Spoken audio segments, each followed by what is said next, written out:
ko na minyo. Adlaw-adlaw na kong gapanulo sa kigwa sa akong bana. Maayong adlaw kanimo DJ Sam ug sa imuhang mga followers. Tawagan na lang ko sa pangalang Isabel. 26 anyos na ko ug bag-o lang minyo. Ang akong bana tawagon na lang pud nato sa pangalang Sonson. Nahigugma kaayo ko sa iyaha DJ Sam ug maugani na ang rason nga nagpakasalming duha. 2 years sab nga magkarelasyon mi o na migi kasal. 33 anyos na si Sonson ug somehow naapod siya'y maayong trabaho. Isa na sa ako ang giganahan sa iyaha kay dili man mi adunahan apan at least secure na ang among future ug sa amo ang mga anak puhon-puhon kay kugihan man kaayo si Sonson.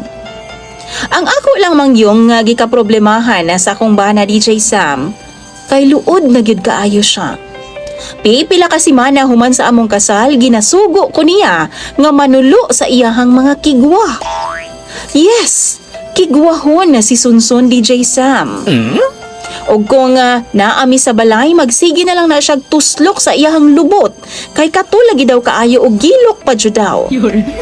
Sa tinuod lang professional kaayo siyang lantawon sa gawas.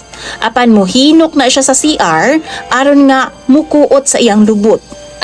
Naay kausa, gipahagpat na ako siyag alugbati kay nagulay man mi. Nasiplatan jud nako nga sige siyag kuot sa iyang lubot.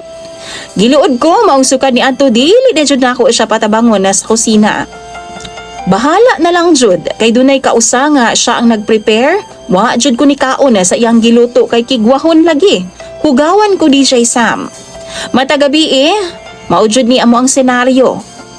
Tapos ludanan baya kayo ko DJ Sam. Bago matulog, mutuwad una na siya sa tubangan nako, magdagpos puro. Kay manulo na pud ko sa iyang kigwa, DJ Sam. Magsuka-suka gud intawon ko. Labi pa kay dili man gyud malikayan nga dunay mumho nga mahibilin. Matag panahon gani nga magjugjug aa pagid mi DJ Sam. Intawon, magpunay pa na siyag sakyod-sakyod, dala id-id-id-id sa iyahang lubot diri sa akong paa. Nice. Kay gikatla na pud di ay. Pastang paitan na lang jud. Baguhay lang gikapoy na gyud ko og naglain ang akong ginhawaan, maong wa na ko siya gipanumbaling. Wa ko niya gitinggan og wa pud ko niya girimitan sa iyang sweldo, DJ Sam. Mao nay nakaguol na ako karon, kay pahurutay na baya pod ang among groceries. Pahurutay na pod ang among budget. Tan-aw ninyo DJ Sam, kaya pagka na ako ning style ni?